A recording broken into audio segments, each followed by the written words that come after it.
What's up, heroes, and welcome to Small Time World. I'm your girl, Small Time Hero. Let's talk season 5, episode 7, The Boys, the Frenchman, the female, and the man named Mother's Milk.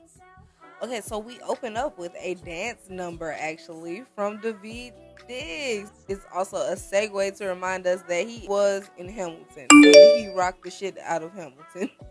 The dance number has dancers and singers and angels and all kinds of things, but apparently it wasn't right because he is pissed. Okay. Okay, so and they need to take it from the top at the White House. Homelander is actually sitting in the Oval Office at the White House, and the president, President Calhoun, and Vice President Ashley, whatever her last name is, I can't remember, walk in. And after knocking, but it's the Oval Office, right? Yeah, so that was weird. But Homelander basically issues a list of commands for Calhoun to cover and roll out for him. And in that list of plans, there were Homelander wants the Democratic Church of America to be the nation's religion. He wants every boundary between church and state dissolved. He wants to send troops to sanctuary cities that took in starlighters. I think we've heard a lot about that recently, or in the news in the last, I don't know, year or so. Homelander also executed an executive order to ban abortion. He also made breastfeeding mandatory and also banned nut milk. This motherfucker, this psychotic motherfucker has the nerve to say the worst trick the devil ever played was making you think that a nut was milk. And I'm just like, first of all, double entendre. Secondly, ah! Well, like, secondly, like, what are we doing here? That's the greatest trick the devil made, making us think that a nut. Okay, all right, you got a Homelander. Oh my goodness. And like the way he said it was like, apparently somebody on the writing staff has to have like a hard on for either they they have to have a hard on for either hating like nut milk or either loving nut milk. I'm not really sure which one it is. All I know is somebody has to have like an issue with this shit because it's ridiculous. Okay. Why did he even go about that like that? President Calhoun tells Homelander that all of his ideas are wonderful and like he would happily roll them out, but he actually had to talk to Congress about a few of them. And that's when Homelander says disband Congress. And Calhoun makes the mistake of saying that he doesn't have the authority to disband Congress, and that is when shit goes left. Basically, Homelander is like, Ashley, and it's just crazy because like he doesn't even like give Ashley a chance. He just rips her fucking like wig off, which makes me feel like he hates this fucking wig. Like he hate this wig like Sheree hate goddamn Kim Whitfield wig in that first season of Real Housewives of Atlanta. Y'all know what I'm talking about. If not, you seen the short. But he hates her wig and he rips that shit off, and we see Bashley, but that's somebody who we are very acquainted with at this point. But President Calhoun did not know that Bashley was there, and so he's like, "What the fuck is that?" Oh my god, what is that? And that's like honestly probably the best reaction to Bashley, because I feel like we were just kind of like thrown in with Ashley because we saw her take the V and then we saw her head do something crazy, but I don't know if this was what I was thinking. So honestly, Bashley is like a pleasant like just surprise. I don't know.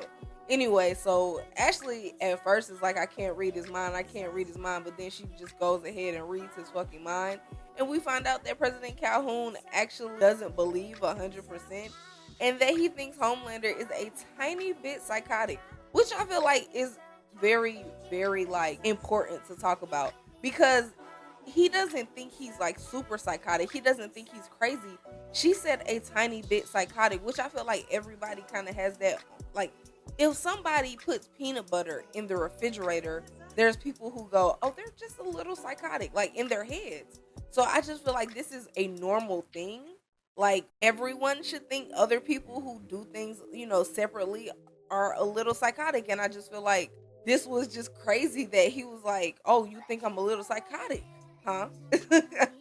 So Homelander questions the president, and he's asking him questions, and he says that he feels like, or at least he thought he was going to be a true believer, and he thought he was a true believer. Homelander does this thing where he gets uncomfortably close. And once he gets uncomfortably close, he pops Steven's head. And I mean, President Calhoun is every fucking where. It's disgusting, to be quite honest.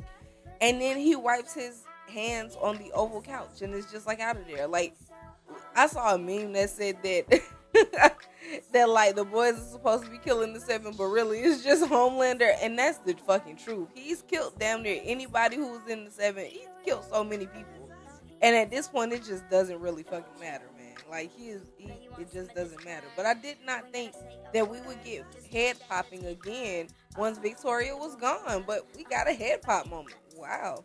MM and Annie pass a weed vape back and forth, and a car approaches, and then the car stops, and we see our girl Marie Monroe and Jordan Lee. Well, our girls slash theys, our girls slash they. We see our people. We see our people. Okay, Marie Monroe and Jordan Lee, and yes, I'm super excited at this point. While I'm watching the episode, I'm like, yeah, that's my girl. That's my girl. And so, they give their information to Annie. They tell Annie and MM that they don't know what O-Father is doing, but whatever he's doing it at Vault Studios. And they have like that conversation, and they give her the notes and everything. And like, Marie's like, okay, so what's next? And Annie's like, pack it up, you're done. Like, we done with you. We don't need you no more. Like, it was just like, okay, pack that shit up. Okay, cool. You help, cool.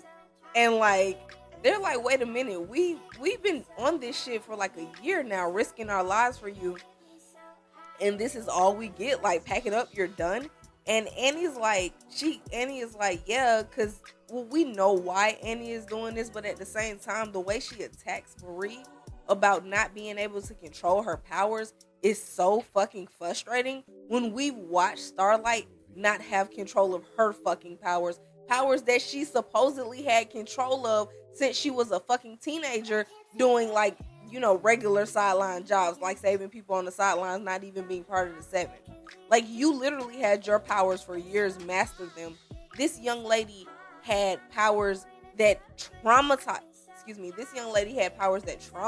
her, and then she finally was able to master them in season 2 of Gen V, and you just gonna take all of that development away from her? Fuck you, fuck that, and fuck all of this. And that's how I feel. Fuck you, fuck that, and fuck all of this. I have a very good theory at the end of this all that I'm gonna tell you guys. But truthfully, like, Marie came so far, and like, here's the thing: in the beginning, the very first episode of Gen V, she pushes. Like, she basically saves a girl who gets like cut in the throat by a metal kind of bird or whatever. She gets cut in the throat because Andre loses control of his powers, and Marie saves this young lady. This is the beginning of the show. She does that.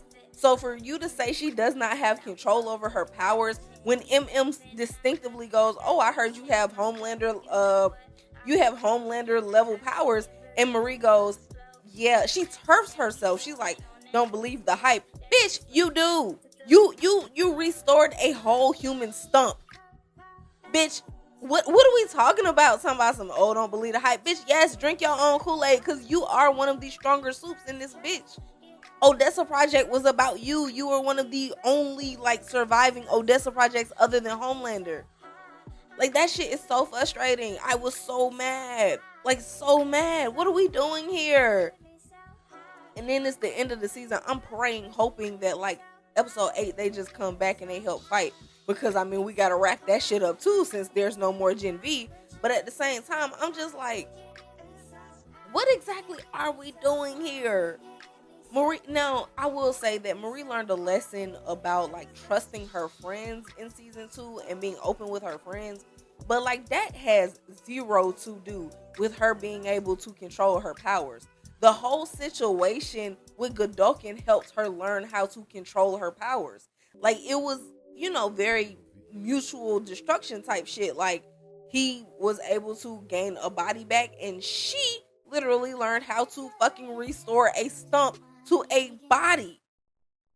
So like, I don't know. This was whew. y'all did a whole lot of talking without doing a whole lot, and it frustrated the fuck out of me. But we gonna move past it, man. We gonna move past it, cause I haven't even been complaining that hard, but this truly frustrated the fuck out of me. And then my whole thing is, if Gen V was coming back, would she still be like on this bullshit? Like, girl, you brought your sister back. Yo, they killed your sister in order for you to learn how to control your powers, just for you to turn around and be like, oh, don't believe the hype. Stand the fuck up, Marie. Stand up. So Marie quotes Starlight's audition tape at her about, when did Hopeful become naive. And then Annie says something to the effects of, oh, well, I was naive or whatever. We actually see Annie becoming Maeve. Like, even down to the fucking babe. Like, she's just morphing into Maeve. She's becoming disillusioned and angry and, you know, misplacing her anger in such crazy ways that, like, this conversation between Starlight and Marie pissed me the fuck off. Because at the end of the day, like, Marie can take everybody, including Jordan, take control of every situation here and, like, make y'all, not only do what she wants you to do, but also, like, kill y'all. So that was just really frustrating for me. I'm so sorry, y'all. Like, I'm trying. I'm holding on. But, like, that fucking... And then, like, the blow behind Gen V being canceled.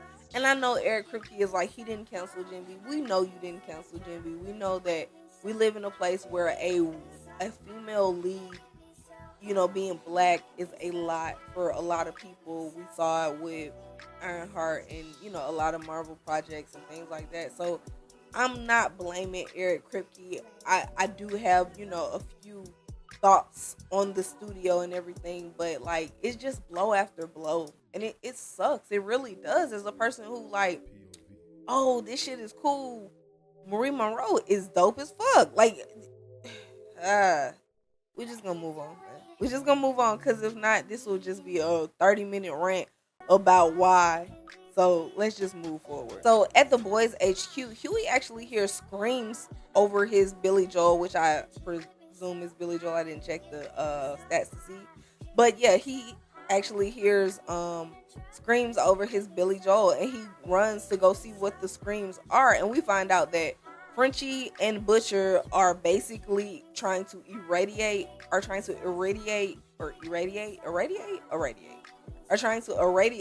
Kimiko, and basically give her the same, like, chest blast that Soulja Boy has that burns the V out of people's system. We found this out when Soulja Boy kind of burnt the V out of Kimiko's system, and then they had to, like, re-give her, like, the V and everything. So they're trying to recreate that experiment that the Russians did on Soulja Boy to actually do it to Kimiko, so she can burn the V out of Homelander. Since last episode, we saw that Homelander actually got the V1 and is technically immortal. What I will say is, I don't know if they took a break or if it's actually they're messing with the makeup itself, but Homelander looks older. I could be tripping, but he looks a little bit older, after the V1 thing. But yeah. So Huey is like, hey, man, we gonna kill Kimiko. And, of course, Butcher is like, she'll be fine. And Frenchie is actually not really with this shit, but Kimiko, we find out that this is Kimiko's idea. Frenchie is trying to stand strong for her, but he's not really truly on board.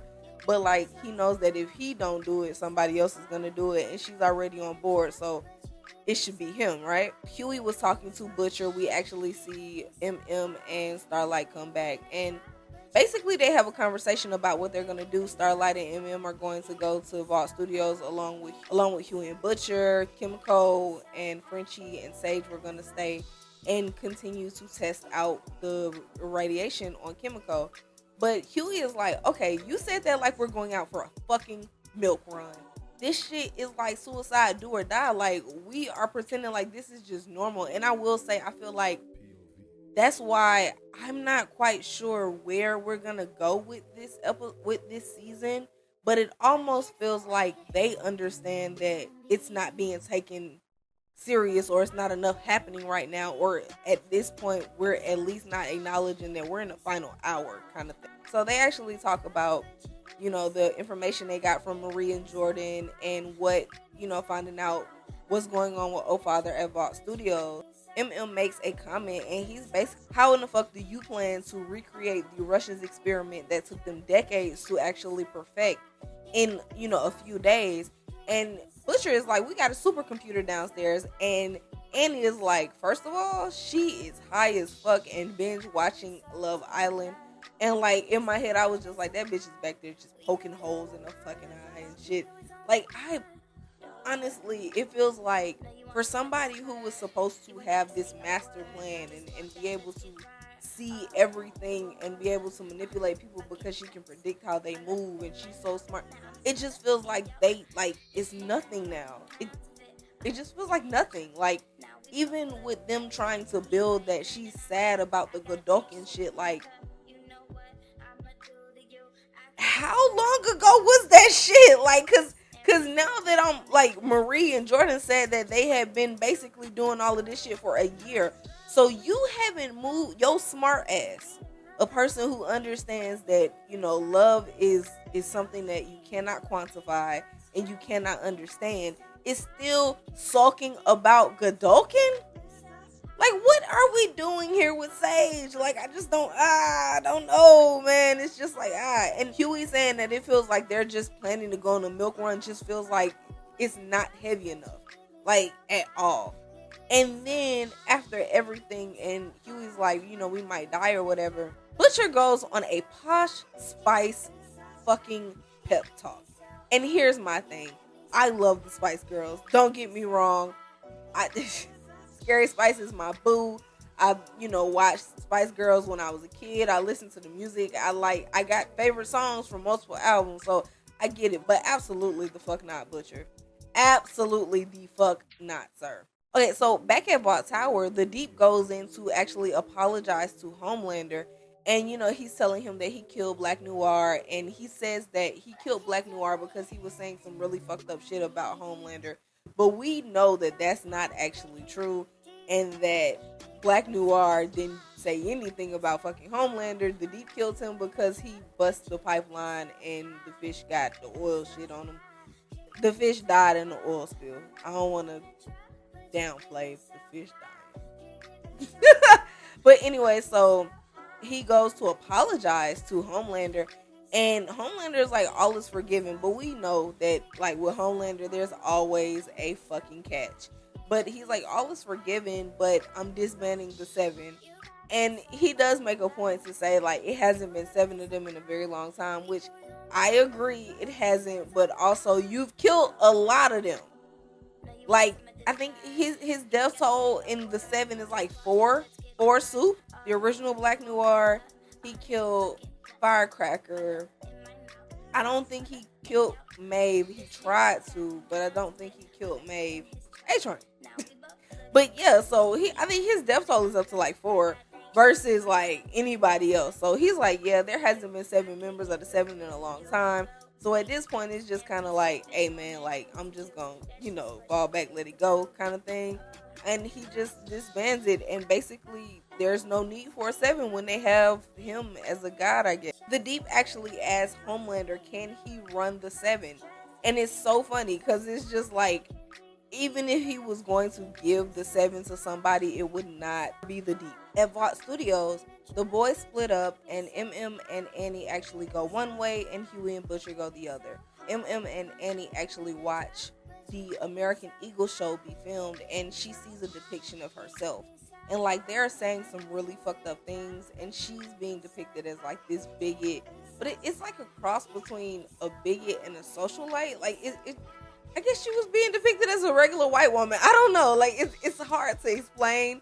But yeah, so Annie was like being depicted as something that she didn't like. And her point was like, if this is what America thinks of me, why am I even fighting? And a lot of this, truthfully, this conversation has come up so much within this season because Annie has felt like, between losing like Starlight groups, losing people, like, people dying in her name and everything that's going on and the way the public perceives her and people being locked up, her parents having to pretend they don't know her. It's just been, or her mother being in hiding. Like, it's all just kind of been like, is it fucking worth it? But at the end of the day, like, I think you being misunderstood, like, I guess it's hard for a white woman. Like, cause to me, it's just like, you're gonna be misunderstood. You're the hero. There's always gonna be a person who does not like the hero. You have J. Jonah Jameson for Spider-Man. You have Harvey Bullock for Bullock for Batman. You have people who don't actually believe in in what you're doing as a superhero, whether you're a vigilante or a regular superhero. So it honestly feels like kind of, not, I won't say lazy, it just feels like a bad character analysis on Annie. Like, how are you just now getting to this catharsis to the fact that it's like pissing you off this bad? Like, you've been fighting for people who do not give a fuck about you or cared about you for a very long time at this point. Get over it. Either you gonna do it or not. Worm and Eagle actually have an argument about the way American Eagle is being shot, and he says that the things that they have Starlight saying is just a bunch of red state bumper stickers, which I agree. But at the same time, Worm tells him that it's an AI and it doesn't take notes, which is so funny because I mean that, like, the Worm has been telling us since episode 1, I think. No, episode 2. No, episode 1. Worm has been telling us since episode 1 that AI has been taking all of their jobs. So the fact that it won't take notes is funny. It's kind of, they actually have a conversation about that, and Worm is just like, look, man, I'm sorry, but this is just what the AI put out, and it's garbage. I agree, but yeah, here we are. So and honestly, Eagle is pissed because he's just like, we're the number 4 show on Vought Plus, which is funny because The Boys is usually number 2. But he's like we're the number 4 show on Vought Plus. We shouldn't even be getting canceled. This is insane.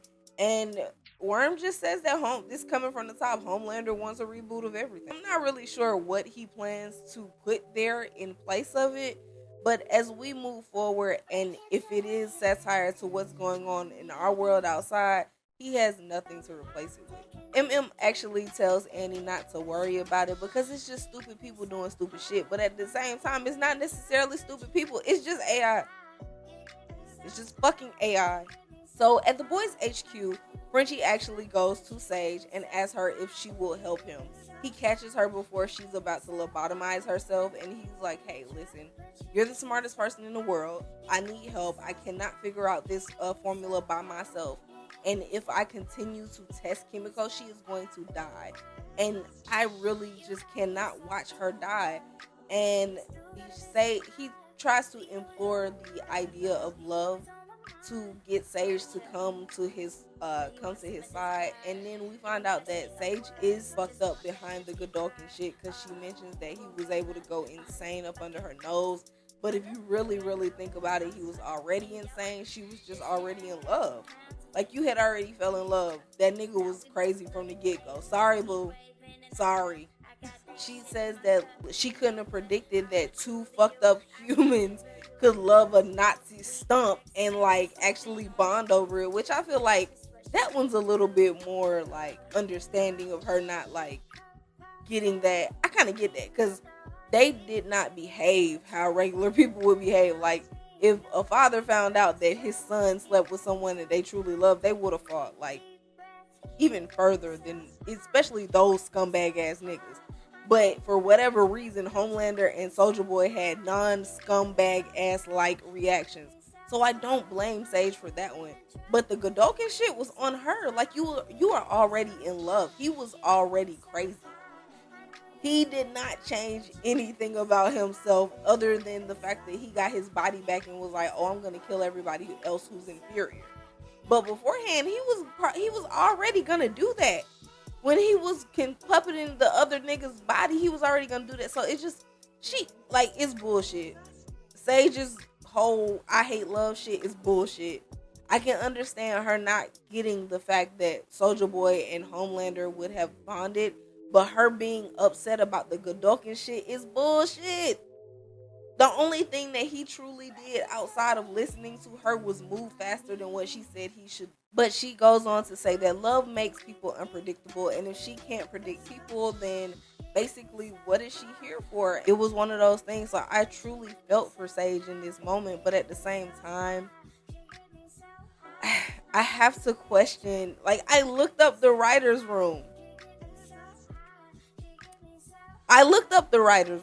And while there is a black man in the writer's room, unless they swap out writers every fucking episode, while there is a black man in the writing room, there is no black women. And it has become like just hard to say, but y'all don't know how to write black women. Like, it's always make her powerful, make her strong, make her what you think a earthly black woman is, but it's never like black woman reasoning or black woman thinking or what a black woman would do. And I know, like, you can't go and Eric Kripke, he can't go and tap Issa Rae or tap another black woman, but maybe that's what we should do, or at least consult a black woman when creating these characters or fleshing out these characters already created. Like, I'm just saying. Or like, maybe if the actresses say, hey, I don't know, this seems weird, like something a black woman wouldn't do, maybe we listen. I don't know if they have. They could have possibly just went along with the shit and did it, whatever. But truthfully, like, it's really hard to relate to a lot of these characters. I mean, Marie was relatable, but at the same time, she had moments where I was just like, what is going on here?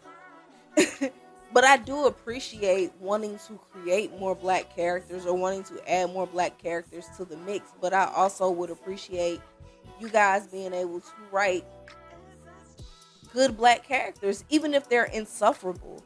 Like, I have no issue with Sage being evil, but make it make sense. Make it make sense. I'll take a black character, insufferable or not, if it makes sense.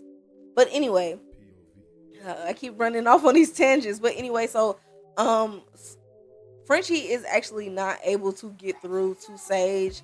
And so, she basically lobotomizes herself again. Frenchie tells her that, Homelander is still a threat to her. He's still a threat to, the whole world.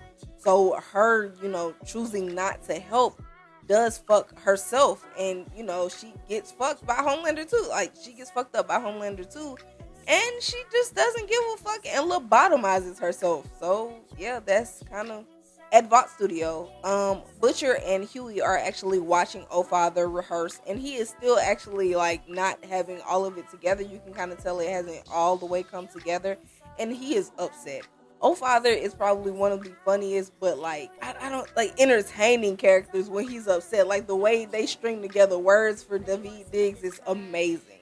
But, like, okay, so he is upset, and we actually notice that Snap is over there, and Butcher notices that Snap is talking to O-Father, and Butcher asks Huey to name 5 of his favorite Billy Joel songs. And Huey actually does start naming them, although he's like kind of like, why? And then of course Huey catches a glimpse of Snap, and Huey sees Snap also, and he says that Snap was wanted for those psychic interstate murders, and Snap catches them and knocks them out. But here's my thing. What the hell is a psychic interstate murder? Like, what does that mean? Like, was he making people, like, jump off of bridges of interstates using his, like, mind? Did he make them kill themselves? Like, I don't know. It was the way they strung it together, like, psychic interstate murders. Because when I hear psychic interstate, I think of the psychic plane, like, with Charles Xavier. And I'm just like, if you murder somebody on the psychic plane, they die for real. So I guess. But I don't know. I don't know. Okay, so with the Deep is actually drinking on the dock when Xander shows up. And Xander is actually, he throws a can into the water, and Xander is trying to goat him into coming to get the fucking can. And Xander's like, hey, yo, come in, man. Come get this can. A little guppy could come by and, choke on this can. And mind you, Xander's voice is Samuel Jackson. Let me start. I know I've been going on like tangent after tangent after tangent, but I love Samuel Jackson. I'm a cusser. Ooh, I'm a cusser. I love cuss words. I love stringing together cuss words. And the art of cussing is so fucking cool. And Samuel Jackson does it without, like, he does it so easily. It's almost like, yeah, when I grow up, I want to be Samuel Jackson. So I loved it. As somebody who would love to be a voice actor one day, I truly, truly loved it. So Samuel Jackson is voicing Xander, and the Deep ain't as dumb as he looks, but the Deep is dumb. The Deep isn't as dumb as he looks, but he's not that fucking smart. But he won't take his ass out in that goddamn water, I bet that. So Xander tells the Deep that they're going to kill him, and they know about the pipeline. They know it was him, and they blame him, and if they ever catch him in the water, they are going to fucking kill him. And all of the fish are pissed. And the Deep is just sitting there, like, because at this point, he's lost everything. He doesn't have the Seven. He doesn't have Homelander. He can't go in the water. And that's literally all he can do is, like, fish and water-based, like, saving, if that even. So, honestly, he has nothing. And this is probably the most fitting conclusion for the Deep. At the White House, Ashley is the president now. And Ashley and Bashley are arguing because Ashley is trying to enjoy the fact that she made it to being president. She kept herself alive. She started off as mini driver's assistant. And, in other, like, if you actually kind of take your mind out of it, Ashley does deserve, like, a little bit of, like, damn, girl, you made it to the end type shit, because she did. Even though she had to do a whole lot of weird shit to get there and to survive, she did. So I do agree that Ashley should be, thankful that she survived. But at the same time, I'm just kind of like, all right, Ashley. But Bashley does say that she would have rather died if this was how they were going to go about it. But Ashley tells Bashley that she doesn't allow her to enjoy anything. And, she's trying to enjoy everything and soak everything in, but she can't, because Bashley constantly is telling her how terrible of a person she is. And while I agree that Ashley has come a long way, Ashley, you are a terrible fucking person. And that Ashley doesn't have to worry about Bashley anymore. And Bashley goes silent. Ashley puts her wig back on. And yeah, she goes silent. Vault Studios, MM and Annie actually see Synapse. And MM tells Annie to hit the vape harder. Which is when I found out that it is actually a weed vape and not a regular vape. Which I was like, why are they vaping tobacco? Why in the fuck are we doing that with tobacco? But yeah, so it's actually a gardening vape. And so they, he hits it, and MM says that the best defense against psychics is marijuana because it numbs the brain, and the psychics can't actually pick up. So Father is actually talking to a bunch of Homelander super fans, like they're yelling out things like fuck Starlight and all of this bullshit. And he is telling them that they're about to be a part of a promo and they are part of a focus group. And so he leads them into the area where the theater is after taking a few pictures with the fans and telling them how much he appreciates them being there. After they walk into the Tech Night Theater, we actually see Dog Knot taking pictures with people, with fans, and a fan actually offers Sheilene a cup of water, and she's like, I'm a cat. Whatever the fuck that means. Because I think cats drink water. Father tells them to actually sit down. And he gives them he tells them about the promo, and he tells them that he wants their honest reaction to the promo. Which I'm just at home like, don't do that. Don't do that. So MM and Annie actually sneak into where the movie is being ran. MM recognizes a few of the psychics that they are actually using to patrol. And he says that they were all up for life sentences at Elmira. So we know that it seems like a lot of the psychics either kill other people or go crazy. We do feel like Homelander is gathering most of the craziest psychics to read, or the most unorthodox psychics, so that he can read people's minds to find out what they actually think of him, which I feel like is crazy. Like, why the fuck do you care how people truly feel about you in their heart? Maybe you feel like they won't, like, go against you, but, like, people are fickle. It takes nothing, you know what I'm saying? So Annie tells MM that the psychic's pictures were actually up on a wall at the Democratic Church of America when Huey and Annie actually tried to plant the virus. when they went to go plant them. So with the promo still has production notes in it, which is kind of normal, well, pretty normal for something that you're seeing that's like hasn't been CG cut yet. So it still has like production notes in it, removed cables and things like that. But basically, we see Homelander standing in a field, and God comes down to talk to Homelander and basically hand over the reins to Homelander. Honestly, MM says that he doesn't understand, and he was just like, the world building is really fucked, and I agree, because I don't know what was going, like, was God taking a break and Homelander was gonna step in for God, or like, I'm not sure what was going on in that promo. Old Father actually looks back to see how the focus group is taking in this newfound Jesus in Homelander, and it looks like everybody is really uncomfortable. And honestly, if you watch the promo, I would be too, because what the fuck is happening? It meant, like, the fact that these people almost die behind not necessarily understanding what was going on in this promo is hilarious to me, because what the fuck, like, the promo does not help. Like MM says, what's going on? What is actually happening here? So at Vought Tower, Homelander is standing in front of a model of Homeland.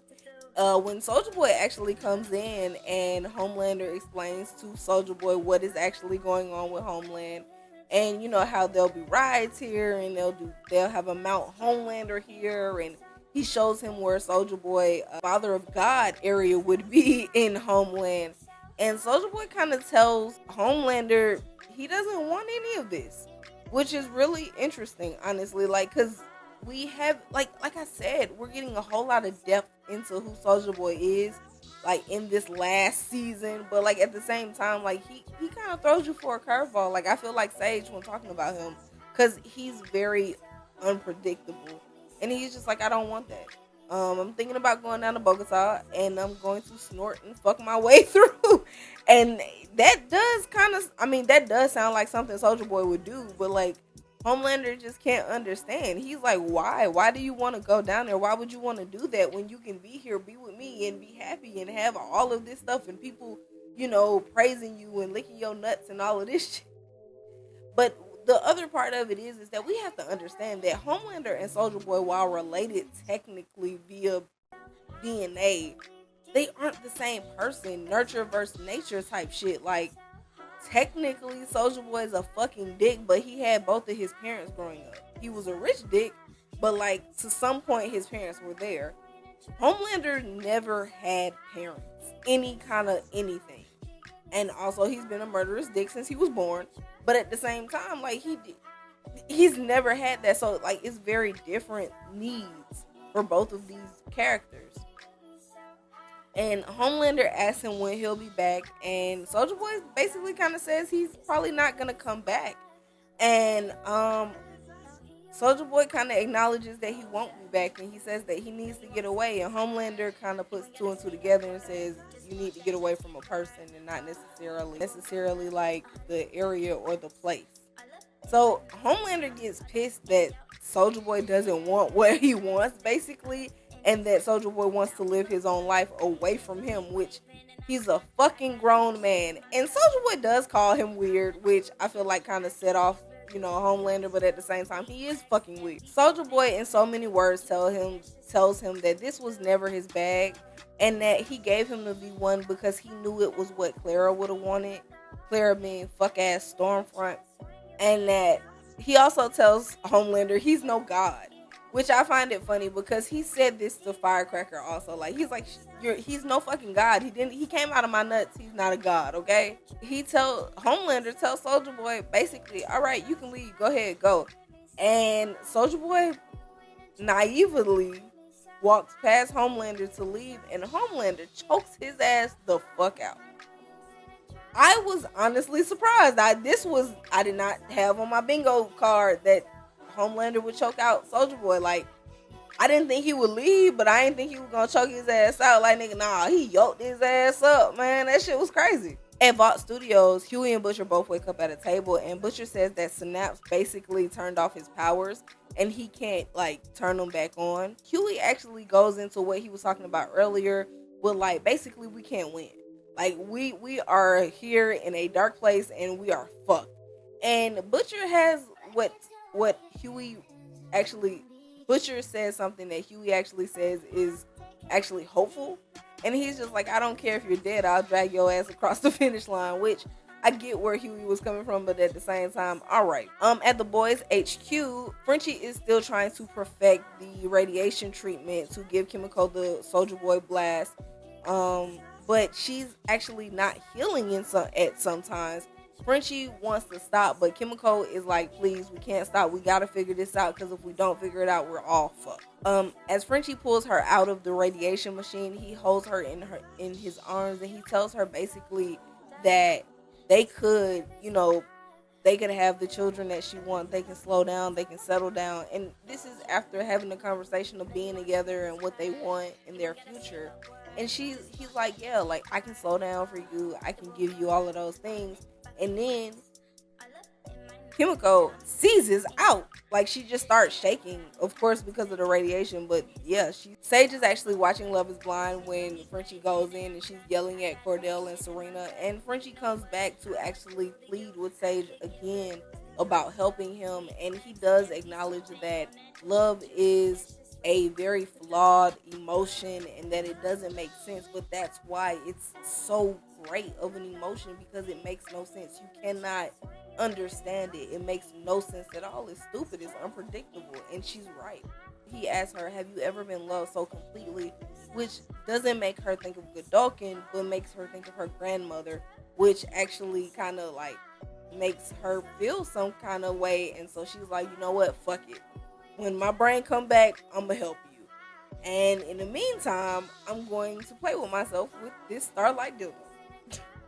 So at Vought Studios, we actually hear Huey's voice on a walkie-talkie, but we find out that it's actually Synapse telling Annie that they flipped Father's trailer and they couldn't find anything. So Annie tells Synapse where they actually are, and he's like, cool, I'm on the way.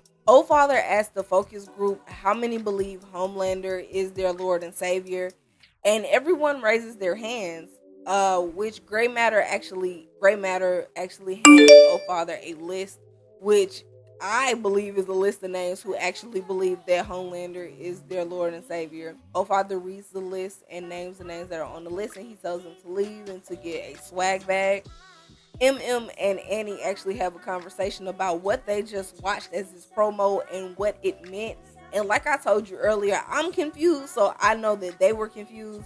And it was just a whole lot of fucked up world building. Like, it made no sense. Yeah, MM basically sounds like us this season. Like, what is happening? So Annie actually questions why they are attempting to save anybody if they all feel this way.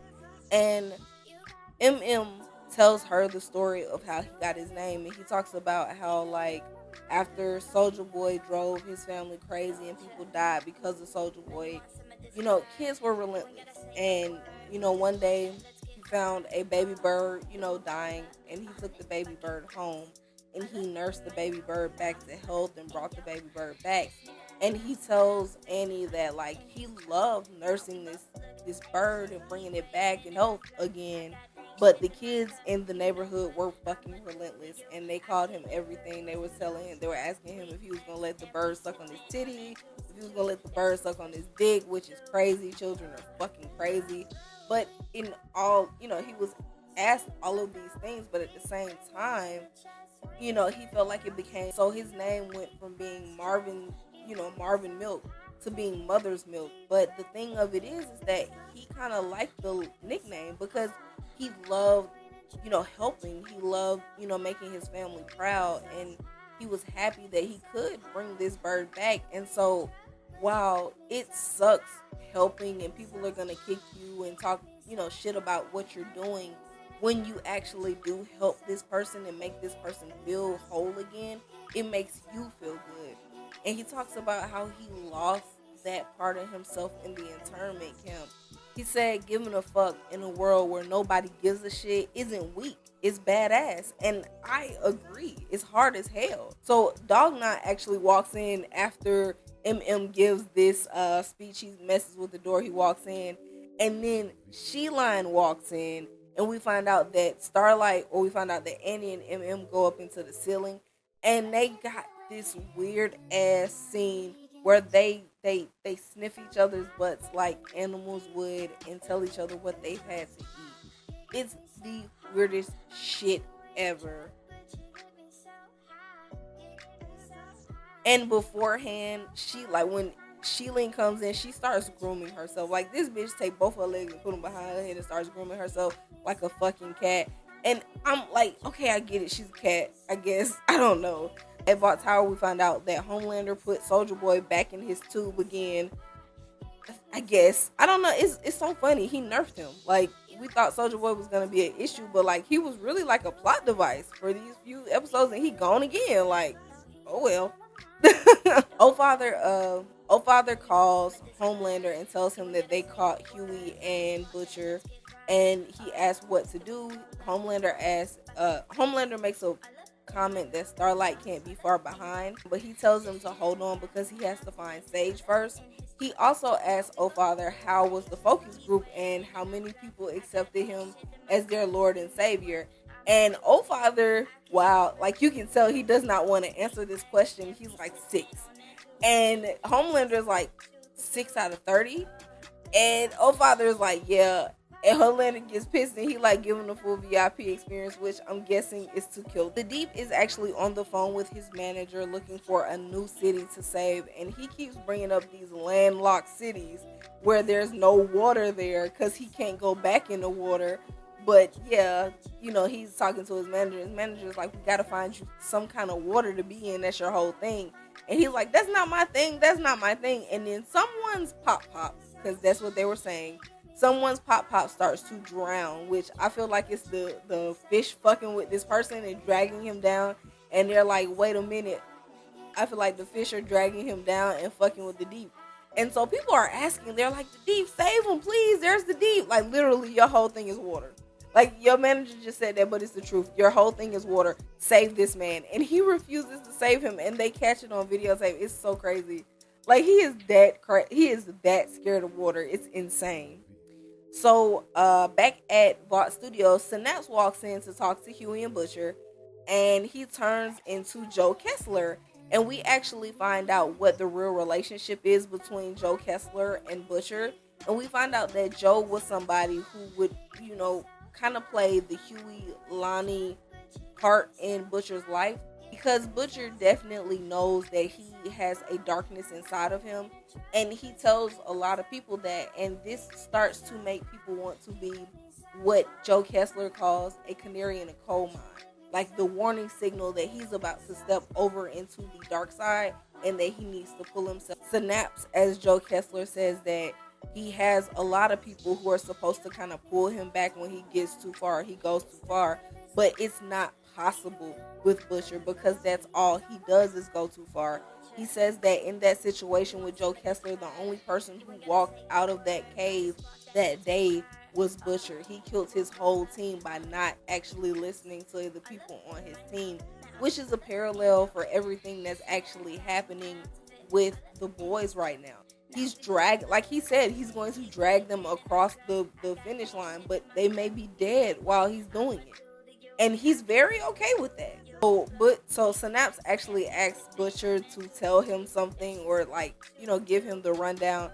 And Butcher says he's not telling him shit. And basically Synapse is like, I've already been in your brain. I know everything you know. And he tells O Father and Homelander about Sage and about, giving Kimiko the blast and everything like that. So O Father actually tells the support group that while he does believe that they believe in Homelander, they didn't believe where it matters.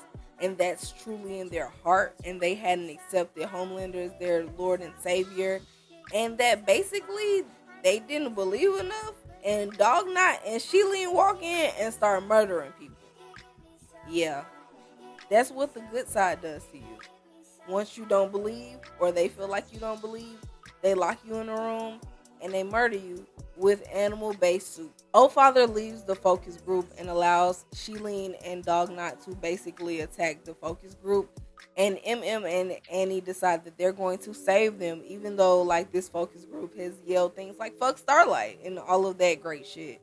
And so Annie and MM walk in. Annie goes for Dog Knot initially, and MM actually goes for Sheilene.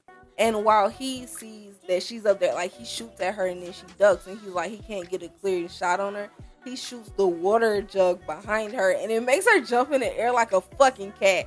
And like that was probably the only time where I was like, okay, yeah, she's a cat. Cause like she's been irritating the shit out of me this whole season. So for her to like jump in the air like that, like I was like, okay, that's cute. That was funny. All right, I'll take that. But of course, and then after she jumps in the air, he is able to snipe her shoulder. He catches her in the shoulder. Actually guides the focus group out of the room to make sure that they make it to safety. And then Sheilene grabs start to actually fight. And tries to shoot her, but he's out. And she's about to attack him when he throws a rat at her. Yuck.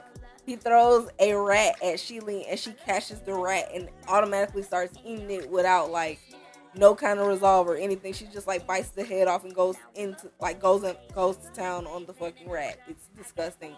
Dog Knight yells, "Get your head in the game," and she's just like. Like she just can't help but eat it. She says "fuck you" to Dog Knight, and that's when stabs her in her fucking back.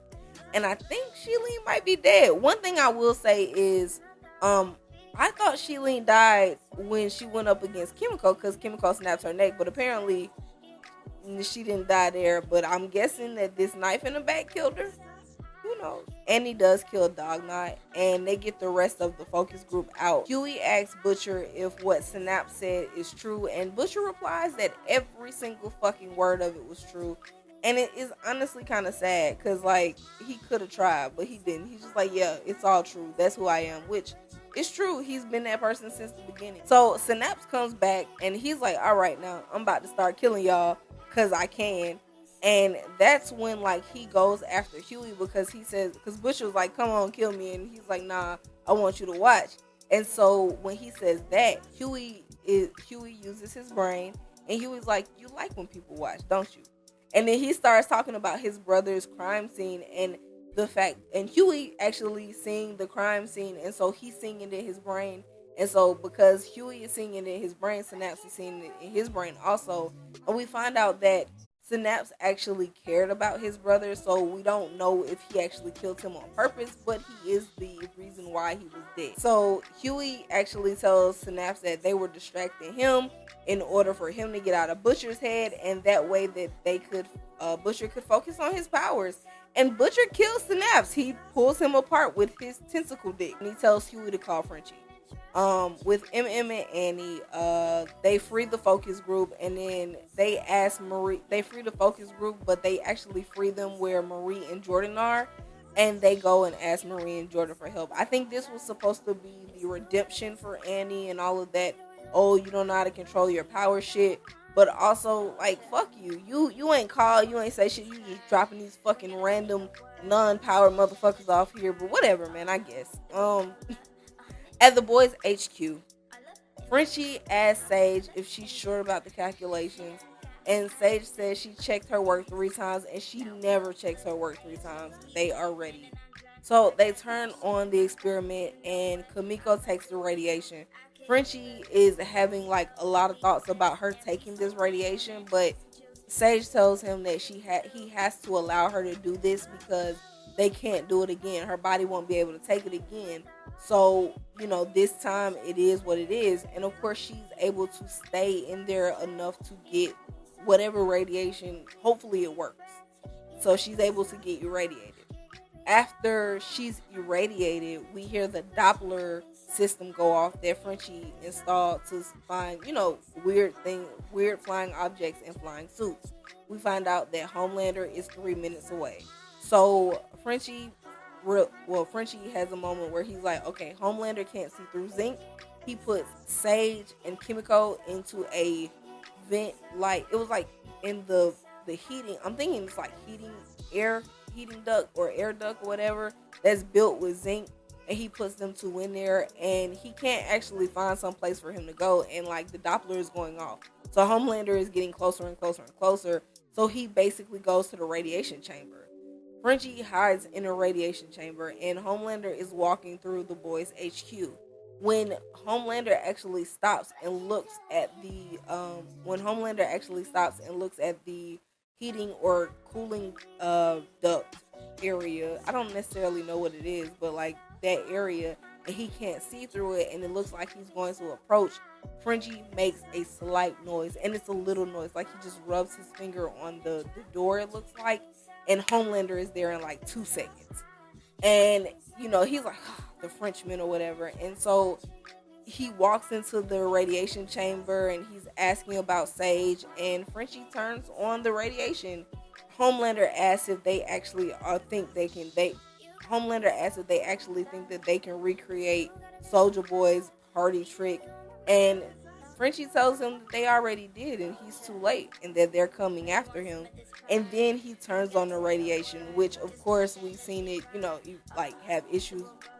We've seen it fuck up Homelander before, but this time, of course, he got boils. But I'm more so concerned about Frenchie because he's a regular fucking human. Frenchie tells Homelander that he can gargle his hairy nutsack, and he calls him a Nazi Putin, and he turns on the radiation. Kimiko and Sage, after Homelander leaves, and Kimiko and Sage come out of the heating or cooling duct, and they find Frenchie bleeding out. Kimiko thanks him for saving her, and she kisses Frenchie, and like they share a very long embrace, but Frenchie is dead. He's on the floor bleeding out, and Kimiko is like holding him in her arms, screaming, and Huey and Butcher run in, and that's the end of the episode. You guys, thank you so much for tuning in. I appreciate everybody. Even the people that leave really weird comments, you will get blocked and deleted, but I appreciate all of you guys. So please, please, please continue to share. Come back. We do have an episode of Saturday Morning Heroes coming for you guys. This Saturday, we are covering Rocket Power. So basically tune in, and I'm also going to do a few lives, YouTube lives and TikTok lives this week. So I will send out notifications so you guys will know. But yes, thank you so much. I appreciate you guys. Have a great week. I will see you again next Thursday. So yeah, bye guys. Thank you for all the subscriptions and everything. I appreciate you, heroes. I'm out.